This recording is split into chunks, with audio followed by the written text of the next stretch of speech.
Assalamualaikum warahmatullahi wabarakatuh. Kami dari kelompok 5 akan mempresentasikan tentang kasus KAP Arthur Andersen pada perusahaan Enron.com. Dosen pengampu Ibu Yetri Martika Sari, MACC, selaku dosen mata kuliah Auditing 1, UIN Raden Intan Lampung. Baiklah, saya akan menjelaskan mengenai sejarah perusahaan Enron dan WorldCom. Yang pertama, Enron. Enron didirikan oleh Kenneth Lay melalui merger pada tahun 1985. Enron merupakan penjual gas alam terbesar pada tahun 1992 di Amerika Utara. Dalam memperluas pertumbuhan bisnis, Enron juga menerapkan strategi bisnis diversifikasi. Perkembangan Enron mengalami kenaikan sebesar 311% dari tahun 1990 sampai 1998. Enron juga dinobatkan sebagai the most innovative company. Yang kedua, WorldCom. WorldCom merupakan perusahaan penyedia layanan telepon jarak jauh pada tahun 1998. WorldCom mengambil alih perusahaan MCI, yaitu perusahaan terbesar kedua di Amerika bergerak di bidang telekomunikasi jarak jauh. WorldCom menjadi nomor 1 dalam infrastruktur internet. Berikutnya saya akan menyampaikan materi awal mula kasus Enron dan WorldCom. Yang pertama, awal mula kasus Enron.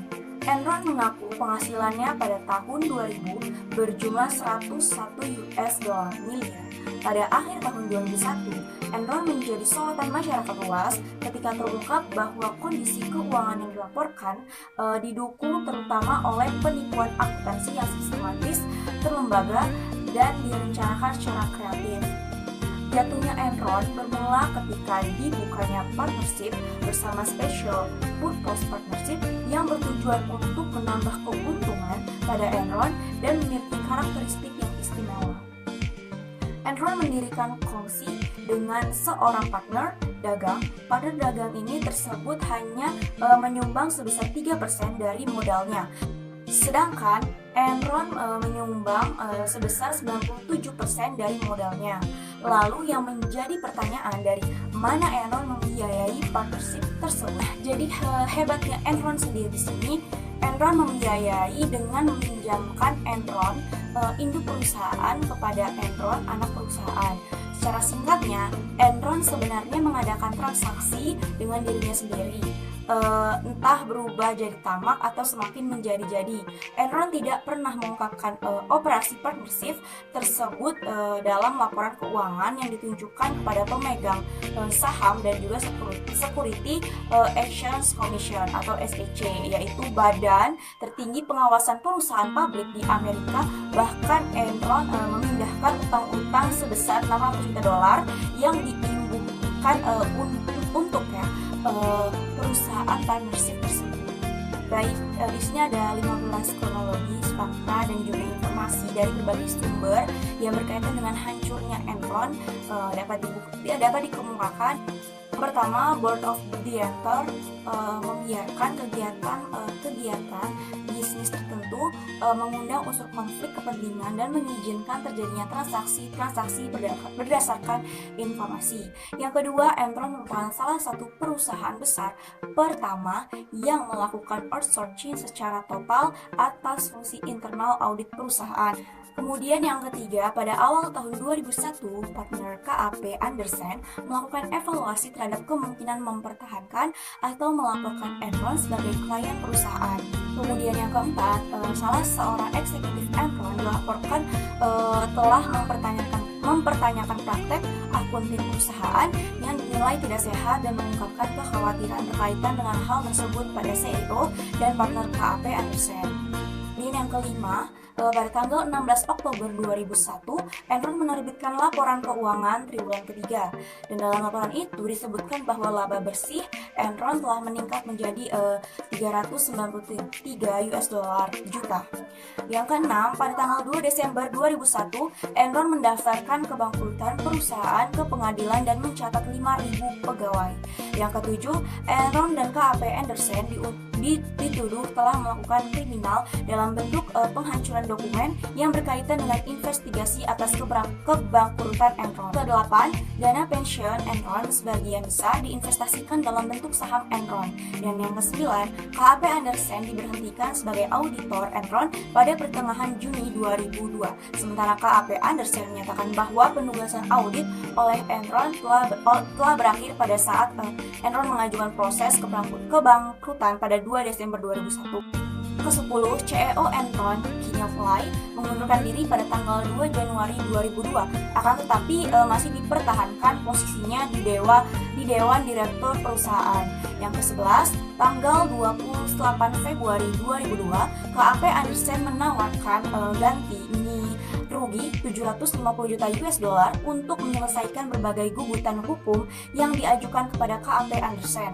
Yang ke-12, pemerintah Amerika atau the US General Service Administration melarang Enron dan KAP Andersen untuk melakukan kontrak pekerja dengan lembaga pemerintah di Amerika. Yang ke-13, tanggal 14 Maret 2002, Departemen Kehakiman Amerika memvonis KAP Andersen bersalah atau tindakan melakukan penghambatan dalam proses peradilan.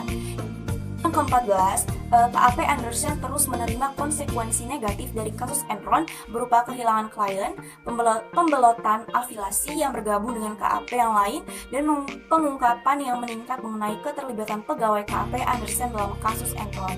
Yang ke-15, tanggal 22 Maret 2002, mantan Ketua Federal Reserve Paul Volcker yang direkrut untuk melakukan revisi terhadap praktek audit dan meningkatkan kembali citra KAP Andersen, mengusulkan agar manajemen KAP Andersen yang ada diberhentikan dan membentuk suatu komite yang diketuai oleh Paul sendiri untuk menyusun manajemen baru. Selanjutnya, 2. Awal mula kasus WorldCom. Pada awal tahun 2000, WorldCom mengalami kemerosotan yang disebabkan oleh .com bubble. Ada 2 cara mereka tempuh. Yang pertama, mereka membuktikan land cost atau sebagai pemasukan. Kenyataannya merupakan pengeluaran. Kedua, mereka meningkatkan pendapatan dengan entry akun palsu ditulis sebagai akun pendapatan yang tidak alokasi. Pada masa itu, WorldCom menggunakan jasa perusahaan Arthur Andersen sebagai auditor eksternal. Katia bersama beberapa rekannya membentuk sebuah tim kecil untuk melakukan investigasi. Katia yang menjabat sebagai Vice President dalam revisi tersebut, mereka mengauditing pada malam hari secara bersembunyi-sembunyi. Pada bulan Mei, mereka berhasil menemukan sebuah lubang keuangan perusahaan mereka. Pada tanggal 24 Juni, komite auditing meminta Sylvian dan Mers untuk mengundurkan diri.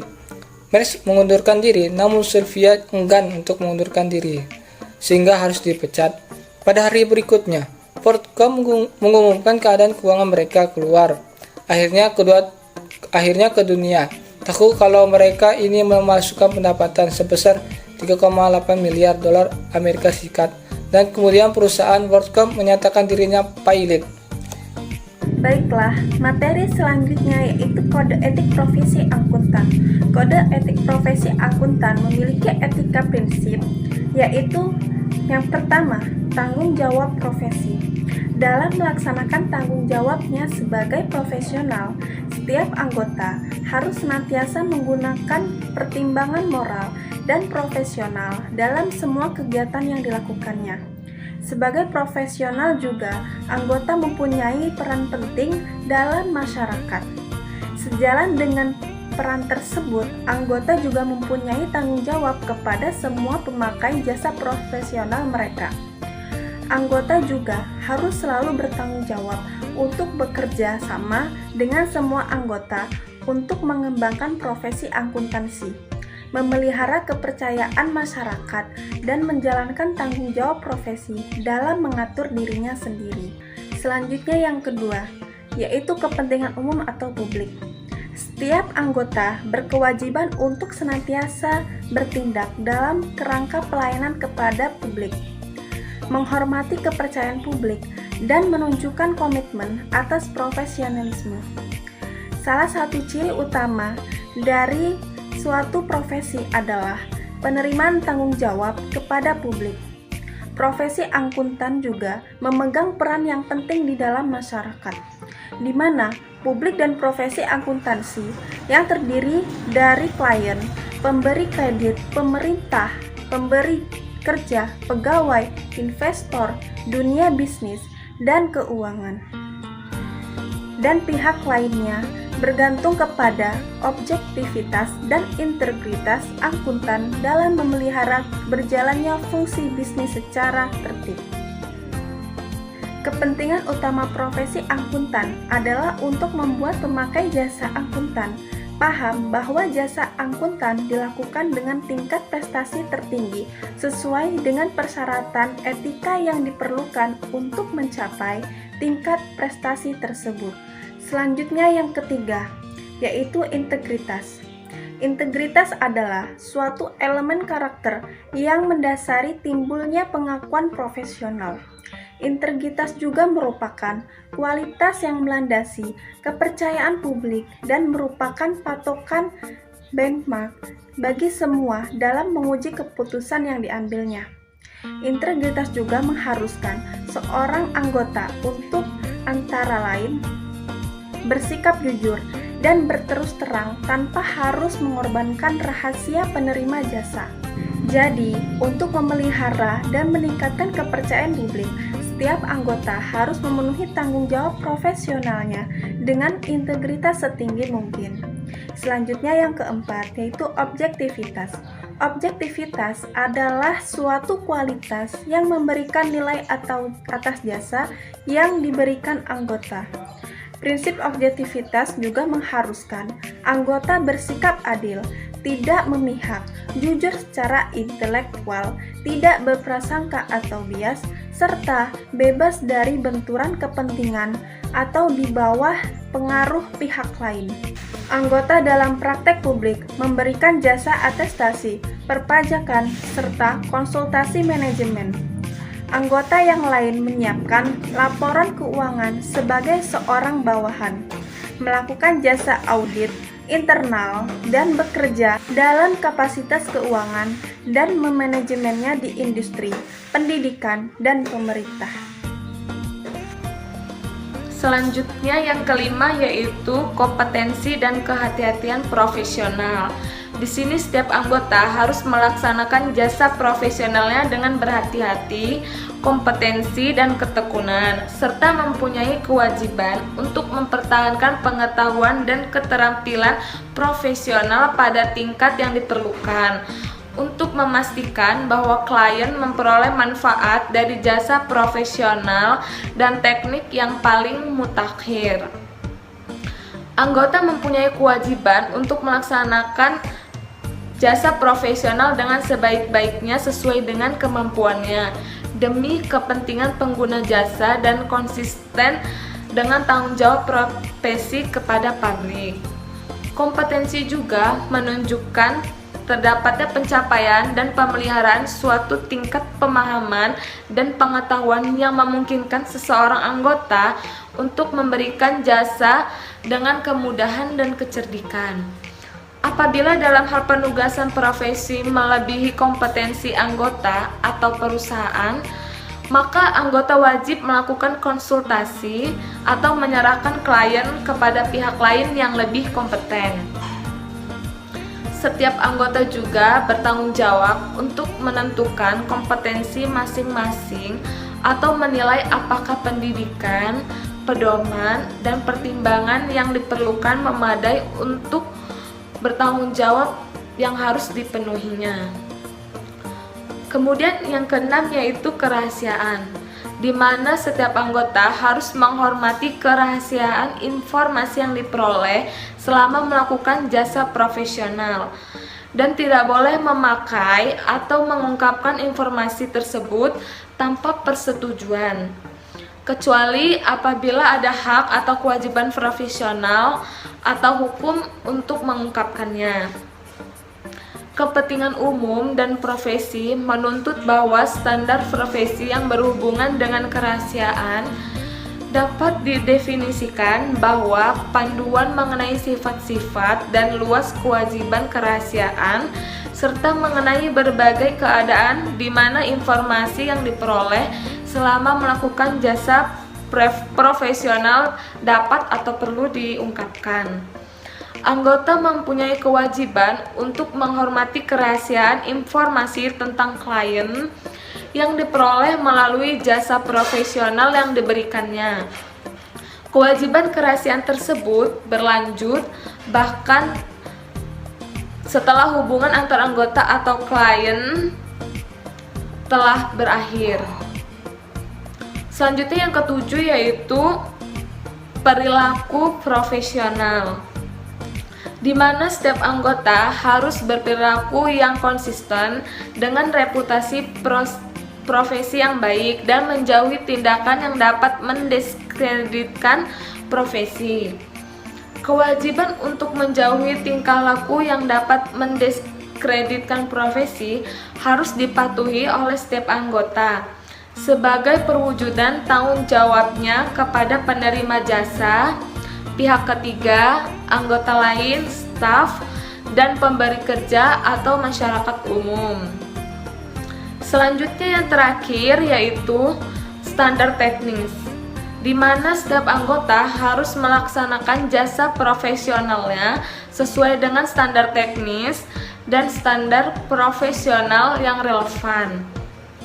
Sesuai dengan keahliannya dan dengan berhati-hati, setiap anggota mempunyai kewajiban untuk melaksanakan penugasan dari penerima jasa selama penugasan tersebut sejalan dengan prinsip integritas dan objektivitas.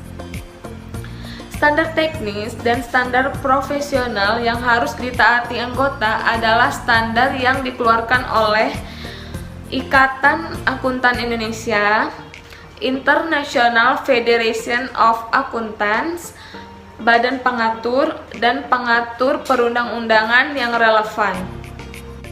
Materi selanjutnya yaitu pelanggaran etika profesi oleh KAP Arthur Andersen. 1.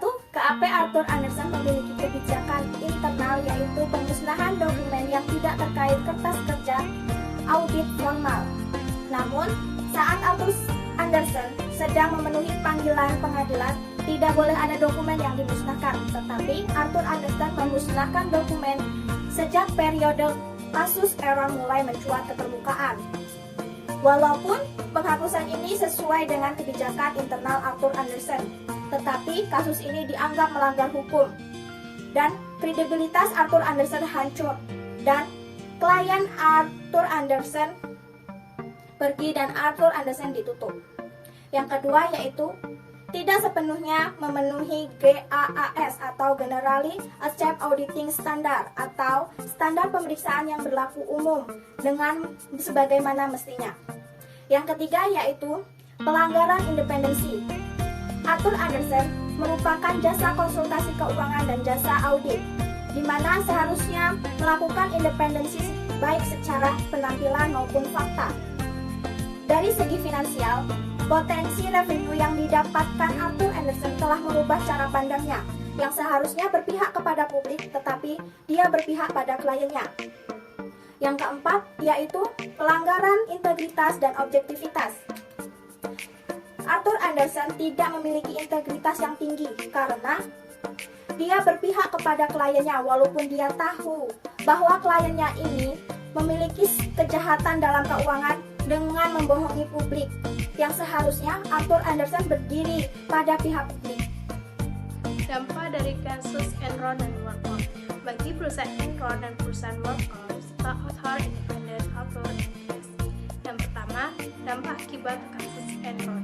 Akibat kasus yang menimpahnya, kini Enron mengalami kebangkrutan dengan meninggalkan hutang hampir 31,2 miliar. Saat itu, sertifikat saham mereka tak lagi punya nilai, mungkin hanya layak dipajang dalam figuran. Yang kedua, dampak kasus WorldCom. Entitas WorldCom mengalami keberangkatan dalam skala yang paling besar.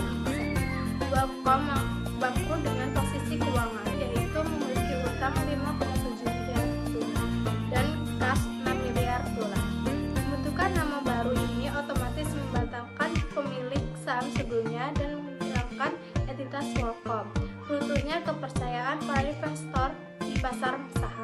sehingga menyebabkan menurunnya harga-harga saham ke angka terendah dalam 5 tahun terakhir. Yang ketiga, dampak atur address. Di Amerika sendiri, aktivitas seluruh member address dibekukan pemerintah. Akibatnya, menurut Asia Wall Street Journal, address LPP beralih ke berbagai outdoor, antara lain Direct Action 10%, KPMG 11%, Preface or Scopers 20%, dan Ediox 28%. Ini menunjukkan bahwa KAP Address terus menerima konsekuensi negatif dari kasus Enron, berupa kehilangan klien, pengolahan afiliasi yang bergabung dengan KAP yang lain, dan ungkapannya meningkat mengenai keterlibatan pegawai KAP Address dalam kasus Enron terhadap publik dan lembaga lembaga publik. Merosotnya kepercayaan publik terhadap kejujuran, transparansi baik direksi perusahaan audit, bahkan ke kredibilitas pasar modal sendiri. Banyak lembaga keuangan internasional juga ikut menderita kerugian akibat bangkrutnya Enron.